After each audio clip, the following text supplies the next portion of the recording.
All 140 seats in the General Assembly are up for grabs, and with a new map in play, power may shift from red to blue.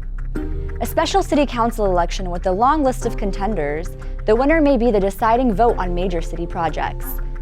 And the thousands of young voters in the Commonwealth. Which issues drive you to the polls, and why you should care about election 2019.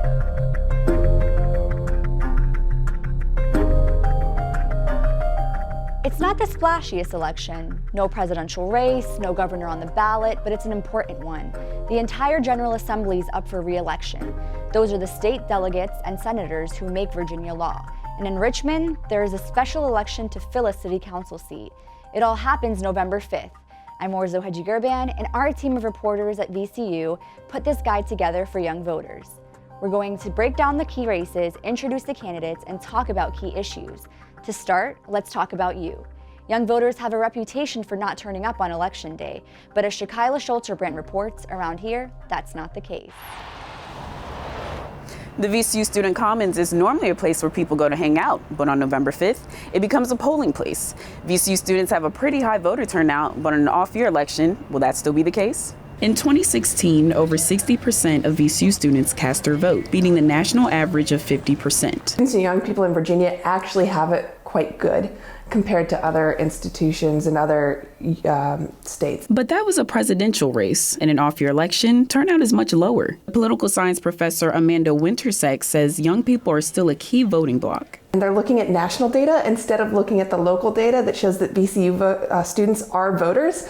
So it's actually to their detriment not to seek the input and votes of these students. VCU professor Alexandra Reckendorf says that it's not that young voters don't care as much as older voters, it's just that it hasn't yet become a habit. They don't know what they're doing. We know that voting is a habit, and so they've not yet been habituated to voting. As for how to mobilize young voters, Reckendorf says social media is more effective than traditional media. Studies show that even small things like Facebook's I Voted sticker helps motivate voters. If you see friends are participating in politics, you might be more apt to participate in politics. Reckendorf says young people care just as much about issues in government, they just have a different way of engaging in politics. Things like social activism, boycotting, protesting, taking to social media, that kind of stuff.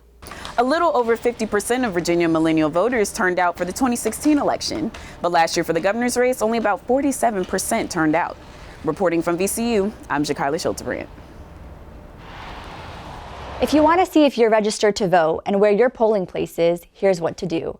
Head to elections.virginia.gov. Enter in your name and address, and the interactive map can show you where to go. You had until October 29th to request an absentee ballot.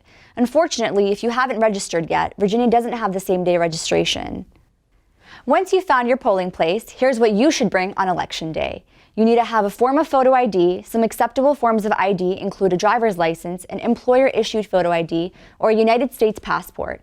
A student ID is also acceptable as long as the school is located in Virginia. If you don't have one of these forms of identification, you can get one for free at your nearest voter registration office, even on the day of the election. See the full list of acceptable ID at elections.virginia.gov. So, which races will you see on your ballot? Depending on where you live, you might be weighing in on one of the big Senate showdowns in the Richmond area. All 40 seats in the state Senate are up for re-election. In Senate District 12, Republican Siobhan Donovan is defending her seat against Democrat Deborah Rodman, and you might have seen their faces before. Hannah Eason has more on the district that became the first Virginia Senate race to spend over $1 million in TV ads. Both candidates are one of only 37 women who currently serve in the General Assembly, and collectively they've spent almost $2 million in media ads in this competitive District 12 race. Incumbent Siobhan Donovan has served in the Senate since 2016. Her opponent is current House Delegate Deborah Rodman, who is leaving her spot in House District 73 to challenge Donovan. The Virginia Public Access Project classifies the race as competitive. Donovan is a Republican, but the district has voted Democrat in the 2018 U.S. Senate and 2017 governor elections. One of the issues the candidates disagree on is the solution to gun violence. In a debate hosted by Virginia Public Media, Donovan focused on a mental health hotline and universal reporting. In Parkland, there were 31 complaints about that individual before he ever went to that school. They weren't centralized, nobody knew, nothing was done. Rodman would like to pass what she calls common sense gun laws, but she says the General Assembly would need a Democratic majority in order to get anything passed. Talking about universal background checks. It takes 5 minutes to, have a background check to make sure that the person who's buying that gun should be buying that gun. In September, Rodman outraised Dunavant in donations by more than $300,000. Dunavant's contributions were mostly thanks to out-of-state donations. Of the $160,000 she raised, less than $30,000 were from in-state. A majority of Rodman's donations also came from out of state, though the split wasn't as severe. Both candidates currently serve in the Richmond area, but have conflicting opinions on the removal of Confederate statues. Rodman feels that it should be up to the local government to decide. Oh, I definitely, localities, when it comes to Confederate monuments, that should come up to the localities to make their decisions about what they're doing. This has been, of course, an issue for a while. We need to make sure that we have accurate information and history in Virginia. And of course, this brings up, a lot of difficult and important discussions about race, and we should continue those discussions. Dunavant says she does not think that the monument should be removed. I have not supported in the past localities having the ability to remove statues of any kind. I think you learn by discussing history, and you learn by what you did well and what you did poorly. You can see my full interview with Deborah Rodman on Twitter. Just search VA Votes 2019. Reporting from the Capitol, I'm Hannah Eason. Another key race in the state Senate is happening in District 10. Glenn Sturdivant won his seat by about 1,500 votes back in 2015. He's a Republican in a district where Democrats usually win, including Governor Ralph Northam in 2017 and Senator Tim Kaine last year. Evan Neri has a closer look at the candidates. With all the yard signs and over $1.5 million worth of campaign ads, this is a race that's hard to miss. Here's where the candidates stand on the issues that matter most to young voters. The voters in Chesterfield County, Richmond, and Powhatan County have a choice to make. The options: incumbent Senator Glenn Sturdivant, an attorney first elected in 2015, and his challenger, Democrat Ghazala Hashmi, an educator who is running for office for the first time. The candidates have different ideas when it comes to the issues of education. In a debate earlier this month, the two clashed over university funding. Restoring funding for our public schools is the number one step, our first step that we have to achieve. To make sure we are funding them well, but they also have to have skin in the game and understand that the cost of college has gotten completely out of control. I had the chance to talk with Ghazala Hashmi about what she thinks is the most important issue facing young voters. Critical issues that I hear repeatedly from young folks are, what is my future going to be like?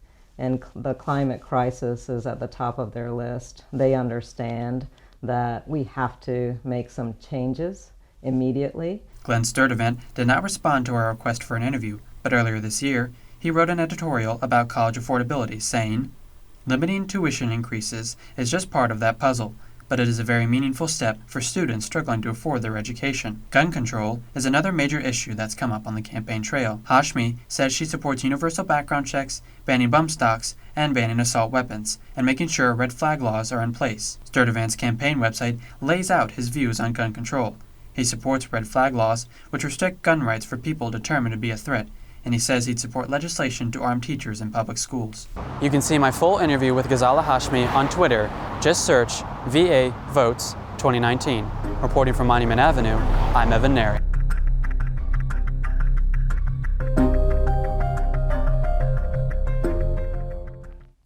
You'll also see House races on your ballot. The 100 seats in the House of Delegates are all up for re-election, and there's a big shakeup this year: new maps. Last year, a U.S. District Court said 11 of Virginia's House districts were racially gerrymandered. Federal judges selected a new map that will be in effect on November 5th. As Jonah Shuhar reports, it could mean big changes. I'm standing here at the intersection of Belvedere and Spring Street in the 71st Voters District. If I stood in this same spot less than a year ago, I would be standing in the 69th.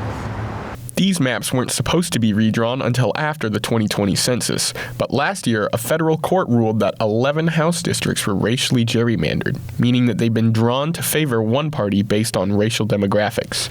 Well, the logic behind that for the Republicans who control the legislature, is that if you have that one district with 55% minority, the districts around it are going to be heavily Republican. The new maps were drawn by a court, not by lawmakers, and there are some big changes. According to the Virginia Public Access Project, 6 Republicans are now running for re-election in districts that tend to vote for Democrats, which may pose a problem.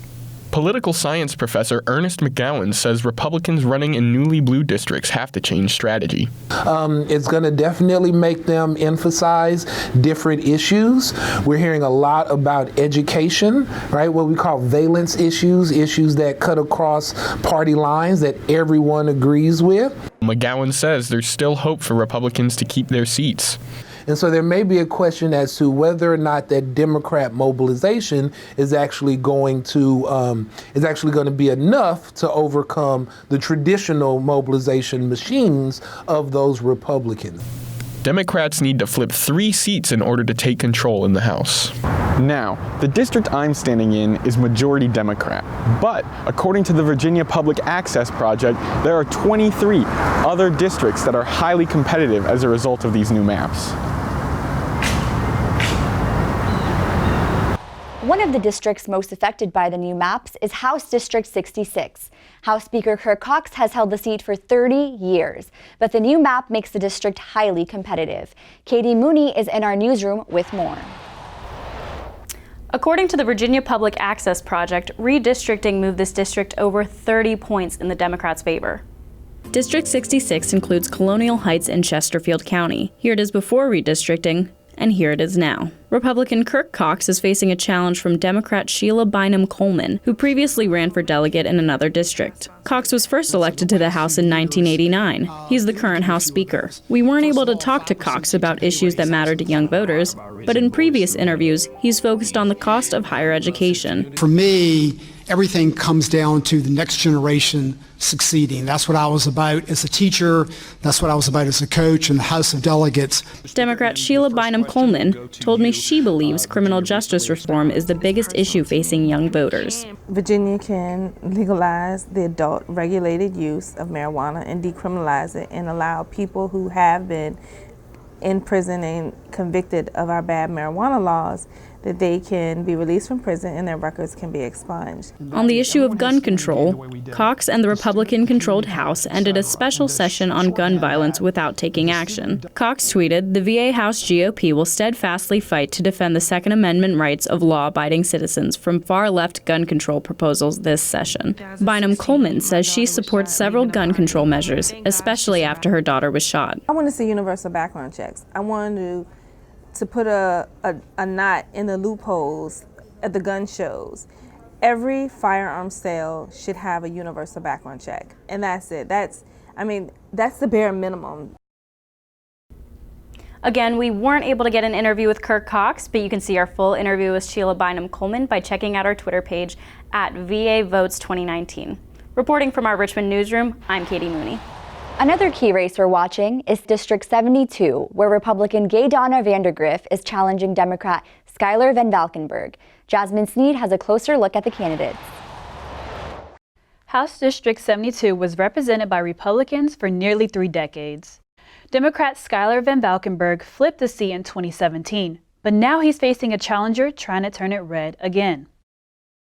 Over 80,000 people live in this district that spans from Tuckahoe to Glen Allen. Incumbent Democrat Skylar Van Valkenburg is facing a challenge from Republican Gay Donna Vandergriff. Van Valkenburg teaches at Glen Allen High School. Vandergriff currently serves on the board of a mental health advocacy group. Some of Van Valkenburg's top issues: access to high-quality and affordable health care, reinforcing school safety, and protecting women's reproductive rights. According to Vandergriff's website, some of her top issues are healthcare, education, and the environment. Van Valkenburg says he would like to see increased funding to public schools. First is that when you invest in education, you're investing in something that creates economic growth. Henrico, if you look at Henrico, for decades, it's been a place with world-class schools, and that brings in business, that brings in families, which creates a high quality of life and attracts educated workforce. Gay Donna Vandergriff agrees that teachers need a pay raise and schools need an increase in state support. They want more time, smaller classroom sizes would help with that, and that is set at a state level. Healthcare is an important issue for both candidates. We must address rising costs of treatments and prescriptions while maintaining coverage for pre-existing conditions. Sure, well, with the opioid crisis, first we need to look at it as the public health issue it is, and we need to start to address that. And Medicaid expansion was a great way to ensure that people had the access to health care that they needed, but of course we know that's not enough. According to the Virginia Public Access Project, the recent redistricting shifted the 72nd towards Democrats, but only slightly. Reporting from our Richmond studio, I'm Jasmine Sneed. Nearby in House District 73, another highly competitive race, this one between two first-time candidates for office. Deborah Rodman previously won this seat in 2017 when she beat out longtime Representative John O'Bannon by 900 votes. She's now running for Senate, leaving the 73rd House District wide open. Andy Riddler has a preview of this race. Democrat Rodney Willett and Republican Mary Margaret Castleberg are both hoping to represent voters in Henrico County. Here's where they stand on issues that are important to young voters.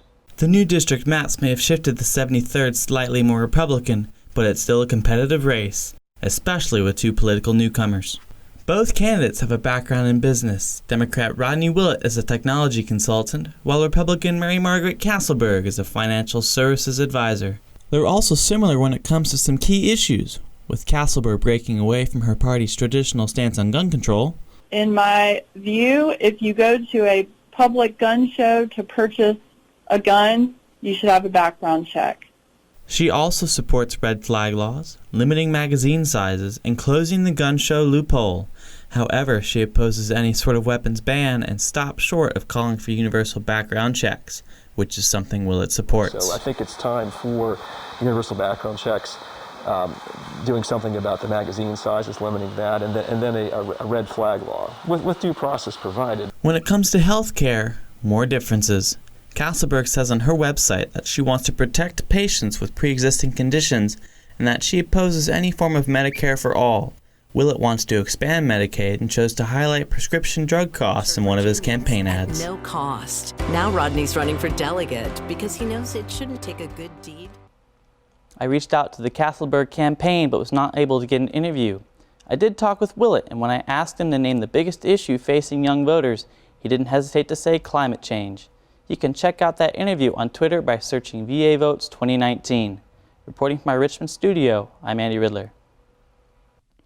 In the final House of Delegates race we're watching, District 68, where Democrat Dawn Adams is hoping to hold on to her seat in a district that became more Republican under the new map.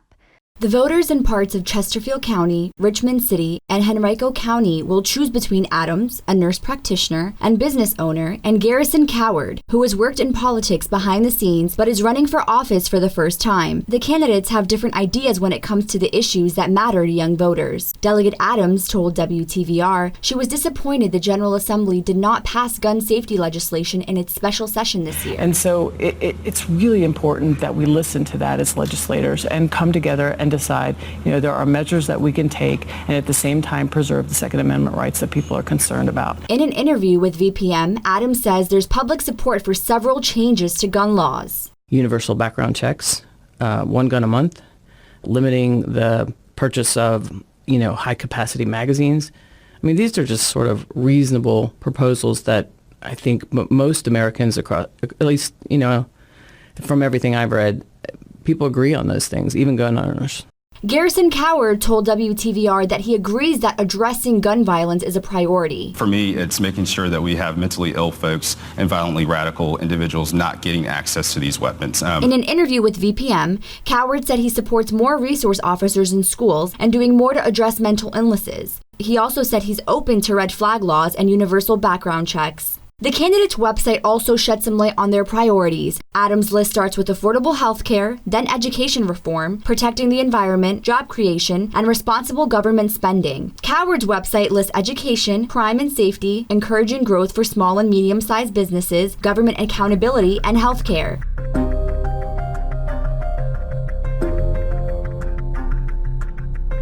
From the Capitol building to City Hall, 7 candidates are hoping to land a spot on City Council.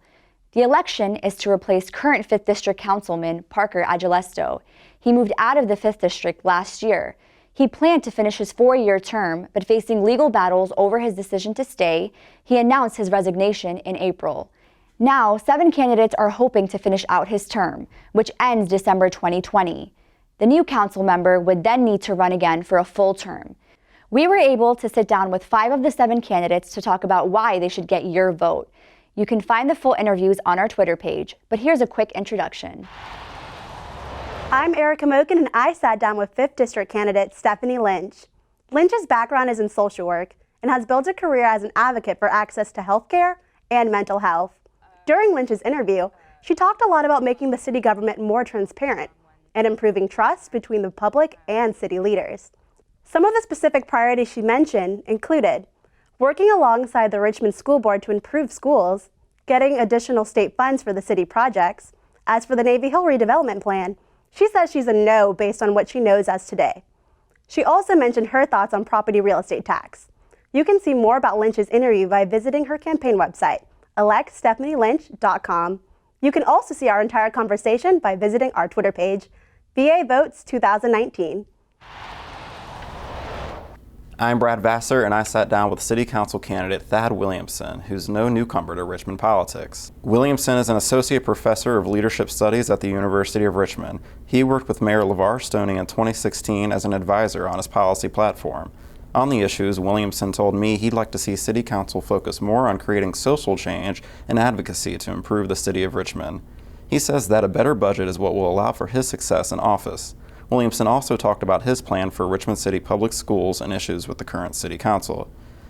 If you want to know more, you can watch the full video by looking for VA Votes 2019 on Twitter. I'm Adjua Henderson, and I had the chance to talk with City Council candidate Jermichael McCoy. He stopped by to discuss relevant issues within the city and why voters should choose him to represent the 5th District. As president of the Urban League of Richmond, he's heavily invested in the community. He says he wants to focus on better career preparation for Richmond's youth, as well as provide proper funding for Richmond City's public schools. We also discussed his stance on the very controversial topic of the $1.5 billion renovation of the Richmond Coliseum. He says he's a no on the project as it currently stands, and he explains why. Watch our full interview on our Twitter page by searching VA Votes 2019. I'm Jessalyn Hayes, and I had a conversation with candidate Nicholas Da Silva. At 21 years old, Da Silva is the youngest candidate, but he says people shouldn't underestimate him. A working-class citizen and recent VCU graduate, Da Silva told me he is fighting for all Richmond residents to have their voices heard. He believes the current city council is pushing an agenda for the elite, but he wants the working class to have more power. His campaign features 5 key issues that he wants to focus on: housing for all, funding public schools, police accountability, food and transportation justice, and economic empowerment. Da Silva says if he is chosen by the 5th District, he wants it to be his full-time job because that's what the people of Richmond deserve. If you want to hear more, head over to VA Votes 2019 on Twitter for the full interview. I'm Ava Lolita Hansen, and I talked to candidate Mamie Taylor. She told me that community inclusion is a key issue for City Council. She wants more local workforce involvement within the city instead of using outside contractors. When I asked her about how the city spends its money, she said she wants to take the time to look at city spending line by line and see where the money is going. She does not support the current Navy Hill redevelopment plan and had a lot to say about why. We also talked about property real estate tax and potholes. You can see my whole conversation with Mamie by visiting our Twitter page, or check out Mamie's Twitter page at Mamie T for the 5th. We were not able to set up interviews with candidates Robin Mines and Chuck Richardson, but all the candidates recently did a Q&A with the Richmond Times-Dispatch if you'd like to learn about them.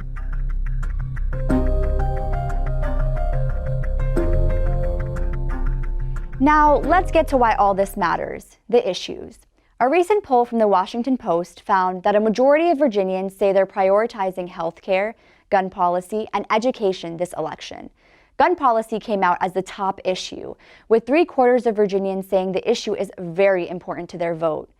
Only half of those polled said President Trump was important to determining how they'd vote, and only about 1/4 said Governor Northam would be a factor in their decision.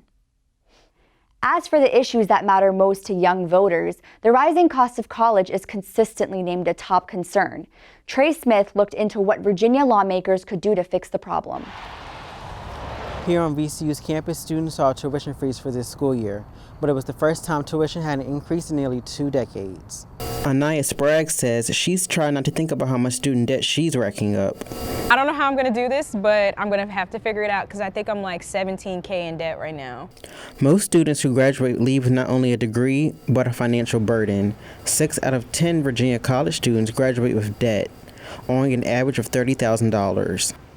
Partners for College Affordability advocate Stacey Gordon says it has major consequences for this generation. Starting families, buying houses, a lot of these major life milestones, they're not hitting where the previous generations have hit. Partners for College Affordability has certain laws in mind that it would like to see passed in Virginia. So we were big advocates of a bill called the Public Comment Bill. It requires the boards of visitors at every institution to hold a period of public comment before they vote on tuition increases. Partners for College Affordability also supported a state budget measure that awarded additional funding to public colleges that froze tuition. Students like Sprague say it's good that the cost of college is becoming a political issue. Thinking about that, it makes me really, really happy. I'm not exactly sure why this isn't something that has already happened. And with VCU's tuition nearly doubling in just the last 10 years, this is an issue that's top of the list for many young voters. Reporting from VCU's campus, I'm Trey Smith. Another major issue that affects young voters' wallets, minimum wage. Right now, it's $7.25 an hour. As Ryan Yurka reports, some lawmakers have tried to increase it, but so far, they haven't had enough votes. The minimum wage is a major issue for young voters because that's what a lot of them are paid, especially when they first enter the workforce. I looked into where Virginia stands on bumping up that base pay. 29 states have passed legislation to raise the minimum wage above the federal minimum of $7.25. Virginia isn't one of them. Several bills to raise the minimum wage were proposed during the 2019 General Assembly session, but none of them went through. VCU economics professor Leslie Stratton explains why some lawmakers may hesitate to raise the minimum wage. So equipment, machinery that can substitute for workers. So again, the literature generally shows very little effect of a change in the minimum wage on employment levels.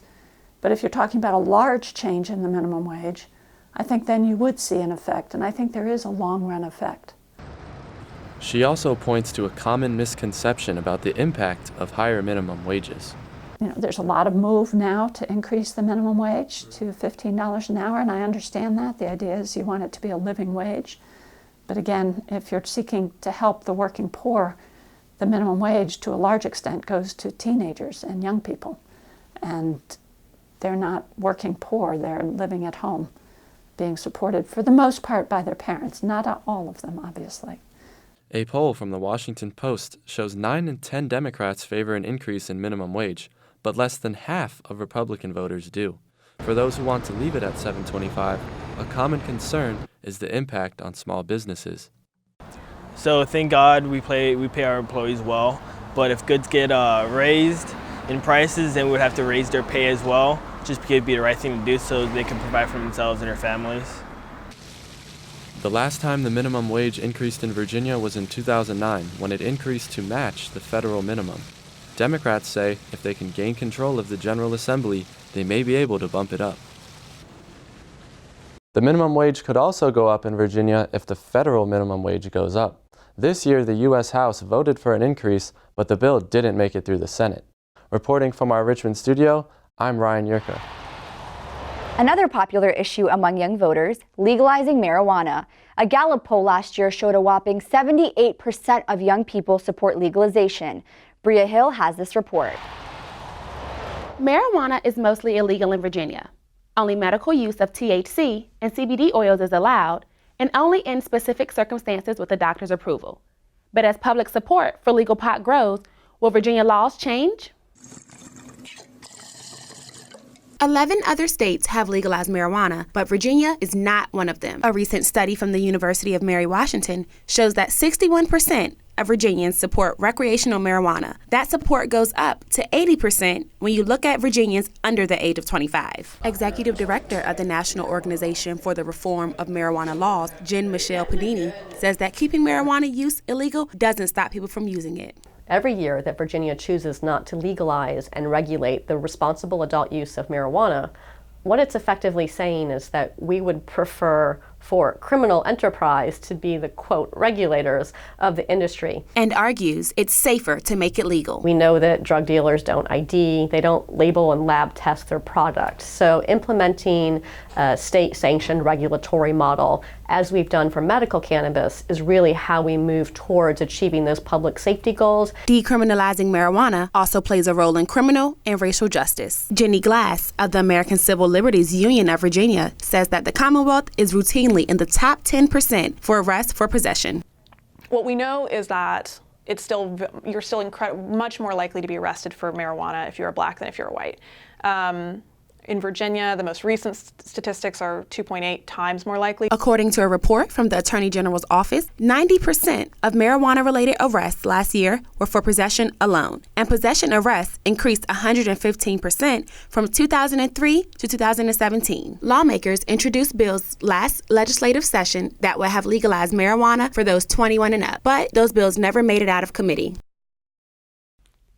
Supporters of legalizing marijuana argue it could be a great source of revenue for the state. The bills proposed last session featured a 10% tax on marijuana products. Reporting from our studio, I'm Bria Hill.